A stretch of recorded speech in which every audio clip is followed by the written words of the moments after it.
As Good Friday draws near, let's take a look at the earliest account of Jesus' arrest and crucifixion. It occurs in the Gospel of Mark. And it should be noted that the earliest and most reliable manuscripts of Mark all end at chapter 16, verse 8, and that is how we will approach this story. On the night of his arrest, Jesus takes Peter, James, and John up to the Mount of Gethsemane. He is deeply grieved, and his only request for his friends is to please stay with him while he prays. Yet each of the 3 times he checks on them, they've fallen asleep. Judas shows up leading a band of soldiers and he kisses Jesus on the cheek, but this is not an act of compassion. The kiss was to indicate for them who it was they should arrest.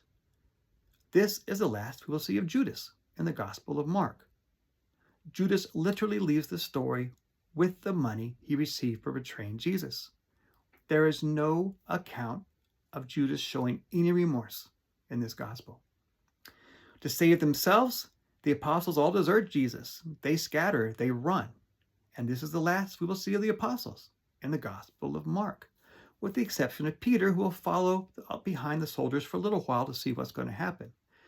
Yet when someone asks if he is a follower of Jesus, he denies it 3 times. Jesus had predicted this, and when Peter realizes what he had done, Mark tells us that he broke down and wept. This is the last we will see of Peter. In the Gospel of Mark, Jesus is crucified alone, except Mark does tell us that there are some women looking on from a distance. Jesus has remained silent through the torture, through the beatings, and through the crucifixion.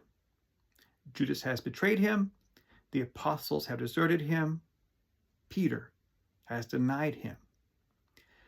When Jesus finally speaks, he speaks to God, and he says, my God, why have you forsaken me?" And then Mark tells us he let out a loud yell and died. Jesus dead on the cross is the last we see of Jesus in the Gospel of Mark. There are no resurrection appearances in this gospel prior to chapter 16, verse 8. This is a depressing story. And it should be remembered that until Matthew wrote his gospel some 10 years later, this was the only account.